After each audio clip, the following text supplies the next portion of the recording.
O ano é 1970. O quadrinho é Detective Comics número 395. Na época que esse quadrinho foi lançado, mal sabiam eles que ele mudaria não só o Batman, mas também toda a indústria dos quadrinhos de super-heróis. Mal sabiam eles que esse seria o início de uma revolução que iria atingir o seu ápice em 1973, um quadrinho do Homem-Aranha, inclusive. Olá, eu sou o Lucas Rossi e você está no Reino dos Nerds. Alerta! Este vídeo é uma continuação de outros que já temos aqui no canal. Então, para você não ficar perdido, vai lá ver aqueles outros e depois volta para entender tudo. Esse quadrinho que eu estava falando no início do vídeo é conhecido como um divisor de águas para o Batman. Isso porque de uns tempos pra cá, os quadrinhos do Batman eram muito infantis. Na verdade, não só os do Batman. Praticamente todos os quadrinhos de super-heróis estavam bem mais infantis do que antes do Comics Code Authority. Caso você não saiba o que é Comics Code Authority, vai lá ver o primeiro vídeo dessa série. Acontece que, a partir desse quadrinho do Batman, o roteirista Daniel O'Neil assume a revista, ao lado do desenhista Neil Adams, que já estava lá fazia um tempinho. Esses dois juntos trazem a seriedade de volta ao Batman. Os desenhos de Neil Adams conseguiam entregar um realismo absurdo às páginas do quadrinho. E o roteiro de Daniel O'Neil misturava muito bem a fantasia do mundo dos super-heróis com a realidade. E, por causa dos quadrinhos feitos por esses dois, o mercado de quadrinhos de super-heróis foi cada vez se tornando menos infantil. Porém, como já havia dito antes, isso vai chegar ao seu auge mais pra frente, com o quadrinho do Homem-Aranha e com outros dois quadrinhos que são considerados melhores de todos os tempos até hoje, e a gente vai falar em outros vídeos. Ainda na DC, em 1971, temos que destacar Jack Kirby novamente. Isso porque nessa época ele pegou 4 revistas em quadrinhos e tentou, através delas, fazer o que nós chamamos de Quarto Mundo. Nesse quadrinho, nós temos a criação do Senhor Milagre e do Darkseid. Mas não é isso que eu quero destacar. O que eu quero dizer é que ele tecnicamente tentou fazer a primeira mega saga dos quadrinhos, que hoje é bastante comum, por sinal.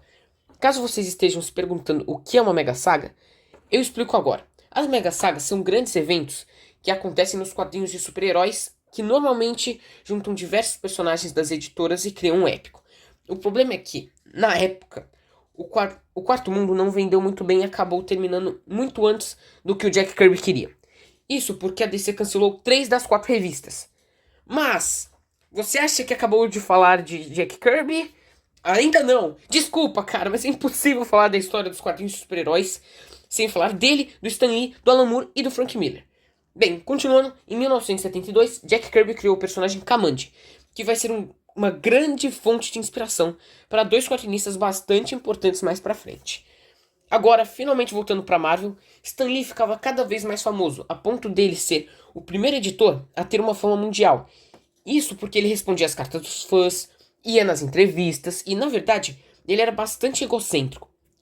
A ponto de ele decidir colocar em todos os quadrinhos da Marvel lançados nessa época um negócio escrito Stan Lee apresenta. Todo santo quadrinho da Marvel precisava disso. Então, percebam, ele tentava se promover até mais do que os roteiristas e desenhistas dos quadrinhos. Ele poderia colocar algo como Marvel Comics apresenta, mas não. Ele decidiu colocar o próprio nome. E isso fez ele conseguir muita fama, a ponto de se tornar a cara pública da Marvel. É impossível tentar equiparar qualquer outro cara dos quadrinhos a ele em questão de fama. Nem caras como Akira Toriyama, por exemplo, chegaram no nível dele. Ainda na Marvel, precisamos falar do Fim da Inocência, o quadrinho que, na época, todos os fãs odiaram e falaram absurdamente mal.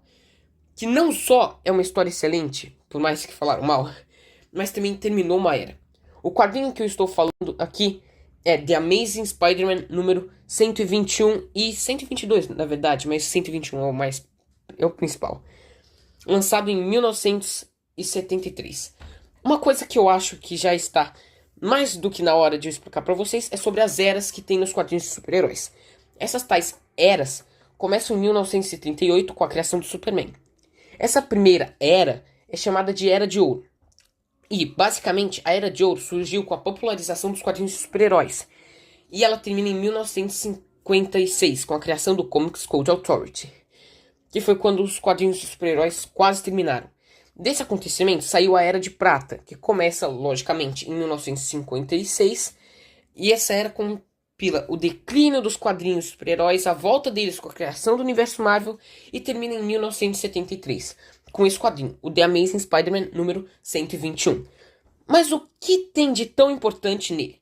Bem, uma coisa que permaneceu todo esse tempo foi a infantilização e a inocência dos quadrinhos. E nessa edição de The Amazing Spider-Man, uma das principais personagens do universo do personagem morre. Eu estou falando de Gwen Stacy. Neste quadrinho, Gwen Stacy morreu. Esse acontecimento foi um baita marco para os quadrinhos.